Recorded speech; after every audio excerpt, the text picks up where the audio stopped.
నల్గొండ జిల్లా మునుగోడు ఎమ్మెల్యే కోమటిరెడ్డి రాజగోపాల్ రెడ్డి వినూత్న కార్యక్రమానికి శ్రీకారం చుట్టారు.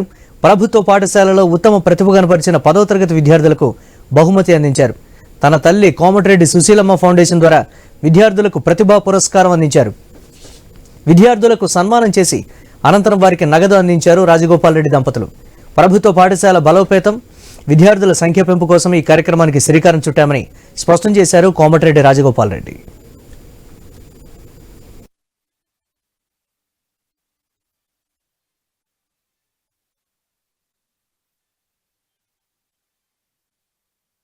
గత 18 ఏళ్లుగా నేను శాసనసభ్యుగా ఎన్నికైన తర్వాత విద్య మీద, మున్గోడు నియోజకవర్గం ఉన్న పాఠశాలల మీద, విద్యార్థుల సంఖ్య మీద, ఇక్కడున్న ఏర్పాట్ల మీద ఎన్నోసార్లు అధ్యయనం చేసి అధికారులతోటి, స్థానిక నాయకులతోటి రివ్యూ మీటింగ్స్ పెట్టిన తర్వాత దాదాపు 330 స్కూల్స్ ఉంటాయి. మున్గోడులో 9,000 మంది స్ట్రెంతే ఉన్నది. అంటే యావరేజ్గా 30 మంది స్టూడెంట్స్ కూడా ఒక స్కూల్లో లేరు. ప్రభుత్వ బడులను ఎంకరేజ్ చేయాలి.